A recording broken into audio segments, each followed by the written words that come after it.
नमा संस्कृताय विद्यार्थियों, संस्कृत पूजा में आप सबका स्वागत है।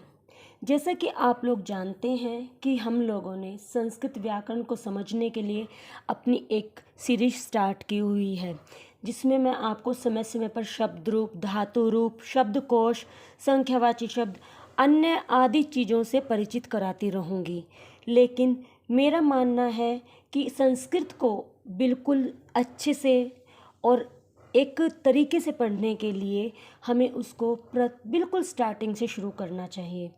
तो बच्चे, मैं आज आपको सबसे पहले बताना चाहूँगी वर्णमाला के बारे में। हमारा जो आज का विषय रहेगा वह है वर्णमाला।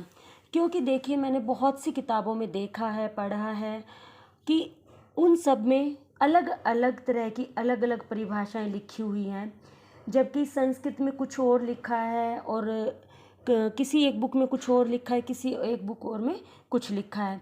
लेकिन हम जो संस्कृत पढ़ते हैं और जो मूल रूप से संस्कृत का स्पष्ट रूप माना जाता है वो है पाणिनि जी की अष्टाध्यायी। बच्चे, पाणिनि जी जो हैं हमारे त्रय मुनियों में सबसे श्रेष्ठ मुनि माने जाते हैं। उन्होंने अष्टाध्यायी लिखी थी। अष्टाध्यायी यानी कि जिसमें अष्टाध्यायी यानी कि हमारे उसमें क्या अष्ट अध्याय 8 अध्याय हैं। उसी के अनुसार आज मैं आपको संस्कृत के विषय में और संस्कृत में वर्णमाला प्रकरण के विषय में बताऊंगी।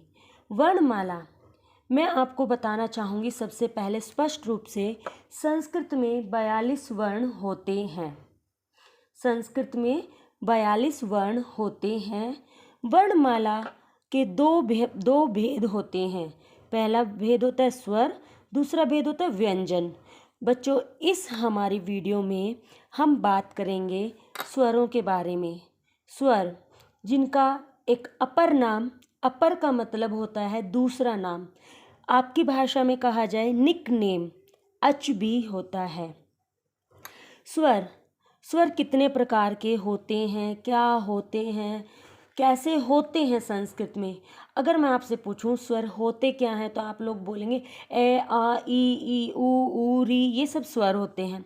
बिल्कुल, मैं भी मानने से इनकार नहीं करती हूँ। और मैं आप लोगों से ये पूछती हूँ कि स्वर कितने होते हैं संस्कृत में? तो कई बच्चे तो कहेंगे 13 होते हैं, कोई कुछ कहेगा, कोई कुछ, क्योंकि अन्य अन्य भांति भांति की किताबों में भांति भांति प्रकार से ये लिखा हुआ है। जबकि बच्चे, मैं आपको आज स्पष्ट रूप से बताना चाहूँगी, संस्कृत में स्वरों की संख्या केवल 9 है। संस्कृत में स्वरों की संख्या केवल 9 है। अगर कोई आपसे पूछे कि संस्कृत में स्वर कितने होते हैं तो 9 होते हैं। संस्कृत में स्वर कितने होते हैं? 9 होते हैं। स्वर कितने प्रकार के होते हैं? तो वह 3 प्रकार के होते हैं, ह्रस्व, दीर्घ, प्लुत। 3 प्रकार के होते हैं बच्चे हमारे, ह्रस्व, दीर्घ और प्लुत। अभी मैं आपको जो बात बताने जा रही हूँ सुनिए ध्यानपूर्वक। ए, ई, उ, री, री। बच्चे, ए, ई, उ, री, री, ए, ऐ, ओ, औ, ये वो 9 स्वर हैं जिनको हम जानते हैं। अब आप कहेंगे मैम इसमें आ कहाँ गया, बड़ी ई कहाँ गई? संस्कृत में तो वो भी होते हैं। ऊन कहाँ गया? तो बच्चे, आप चिंतित ना हो, वो भी मैं आपको बता रही हूँ। सबसे पहले तो प्रश्न होता है ये आ, ई, उ, री, री इसी प्रकार से, इसी क्रम में हमारे पास क्यों आए, कैसे आए, कहाँ से आए? पाणिनि जी को ये कैसे पता चले और उन्हें किसने बताया? तो बच्चे, मैं आपको ये बात क्लियर बताना चाहूँगी कि पाणिनि जी एक बार घोर तपस्या कर रहे थे और वह पर्वत पर जब अपनी तपस्या में मगन थे तो उनको कहीं से कुछ स्वर सुनाई दिए। वह स्वर जब उनके कानों में पड़े तो वह स्वर उनको आ, ई, ऊण, र, री, क, ए, ओ, आ, ए, औ, अच इस प्रकार से सुनाई दिए, जिन्हें हम प्रत्याहार कहते हैं। प्रत्याहार कहते हैं। और बच्चों, प्रत्याहार हमारे 14 हैं। उन 14 प्रत्याहारों से ही हमारी संस्कृत की वर्णमाला बनी है। पूरी संस्कृत की जितनी भी आप चाहें लघु कौमुदी सिद्धांति की बात कर लीजिए, अष्टाध्यायी की बात कर लीजिए, इन 14 प्रत्याहारों पर ही आश्रित है। जब पाणिनि जी ने ये 14 स्वर सुने, ये स्वर कहाँ से निकले थे?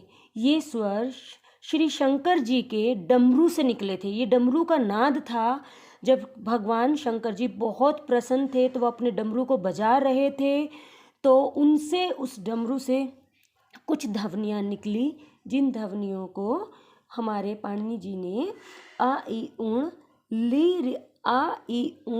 ली री क ए ऐ ओं ए औच ऐसे सुना, जिनसे उन्होंने पहले 4 प्रत्याहारों से हमारे स्वर बन गए। आ से लेके चा तक हमारे स्वर आते हैं, इसलिए स्वरों का अपर नाम अच भी होता है। संस्कृत में स्वरों का इसी प्रकार से क्रम होता है। ध्यानपूर्वक देख लेना। अगर आपको इसका स्क्रीनशॉट लेना है तो आप इसका स्क्रीनशॉट भी ले सकते हैं। आगे देखिए बच्चे, स्वर के प्रकार। स्वर के 3 प्रकार होते हैं, ह्रस्व, दीर्घ, प्लुत। ह्रस्व, दीर्घ, प्लुत। ह्रस्व में देखिए हमने बिल्कुल समान तरीके से ये सब लिख दिया है, क्योंकि इनका छोटा रूप है। जब हम इनका बड़ा रूप करते हैं तो बच्चे ये दीर्घ हो जाते हैं। दीर्घ का मतलब आप जानते ही हैं, बड़ा होता है। तो देखिए ए, आ, ई, उ, री, ये देखिए 2 मात्रा से बड़ा री हो गया। ली शब्द का दीर्घ नहीं होता। संस्कृत में ली शब्द का, संस्कृत में क्या, मैं आपको बता दूं, हर्ष वर्णों में ली शब्द का दीर्घ नहीं होता। और ए ऐ ओ औ इन चारों वर्णों का कभी ह्रस्व नहीं होता। क्यों नहीं होता बच्चे? क्योंकि ये तो बने ही ए ई के संयुक्त होने से ए बना है, और फिर ए के संयुक्त होने से ऐ बना है, ए उ के संयुक्त होने से ओ बना है, और ए ओ के संयुक्त होने से औ बना है। अब बच्चे प्लुत, हमारा तीसरा प्रकार है प्लुत। आपने बहुत बार देखा होगा कि ये वाला चिन्ह आपके सामने होता है, किसी शब्द में ये वाला चिन्ह आपके सामने होता है। चलिए मैं आपको 2 सेकंड का टाइम देती हूँ, फटाफट कमेंट करके बताइए जिस टाइम आप ये वीडियो देख रहे हैं, इस शब्द को क्या कहते हैं।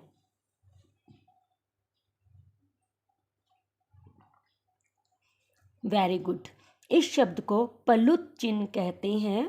जिस वर्ण के पीछे लग जाता है वह त्रिमात्रिक हो जाता है। उसको बोलने में ह्रस्व दीर्घ स्वरों से ज़्यादा समय लगता है, जैसे कि ए, आ,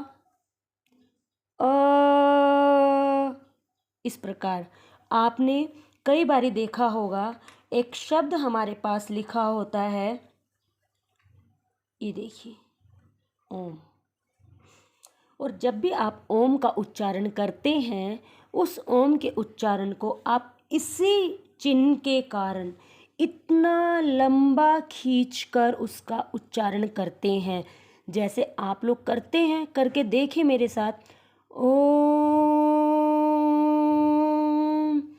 अगर हम सिर्फ ओ को बोलते तो बोले ओ, अगर हम औ बोले तो औ।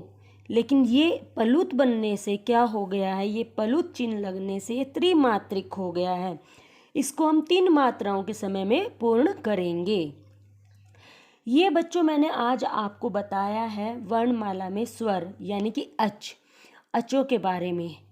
और अब मैं आपको इसके बारे में, इनसे बनने वाले प्रश्न, जो कि आपकी कक्षा, अगर किसी विद्यालय में कक्षा 5वीं से संस्कृत पढ़ाई जा रही है तो 5वीं से, अगर किसी विद्यालय में कक्षा 6ठी से संस्कृत पढ़ाई जा रही है तो 6ठी से, या फिर आप किसी टेस्ट देने के लिए भी जा रहे हैं, कोई भी आप अपना ऐसी परीक्षा देने के लिए जा रहे हैं जिसमें संस्कृत का प्रयोग होता है, तो यह वीडियो उनके लिए भी बहुत उपयोगी है।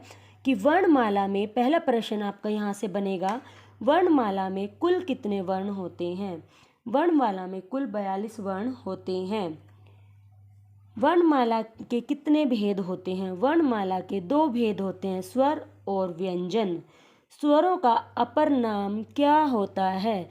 स्वरों का अपर नाम अच होता है। स्वरों की संख्या कितनी होती है या स्वर कितने होते हैं? स्वरों की संख्या 9 होती है या स्वर 9 होते हैं। स्वर कितने प्रकार के होते हैं? स्वर 3 प्रकार के होते हैं, ह्रस्व, दीर्घ, प्लुत। ह्रस्व, दीर्घ, प्लुत। वह कौन सा स्वर वर्ण है जिसका दीर्घ नहीं बनता? वह स्वर वर्ण लृ है जिसका दीर्घ नहीं होता। वह कौन से 4 हर्ष स्वर हैं वह कौन से 4 दीर्घ स्वर हैं जिनका हर्ष नहीं बनता? वह ए, ऐ, ओ, औ है। तो बच्चे, इसी के साथ मैं अपनी वीडियो का यहीं पर समापन करती हूँ। आशा करती हूँ आप सबको ये पसंद आई होगी। अगर पसंद आई है तो चैनल को सब्सक्राइब करें, लाइक करें वीडियो को और शेयर करें। धन्यवाद।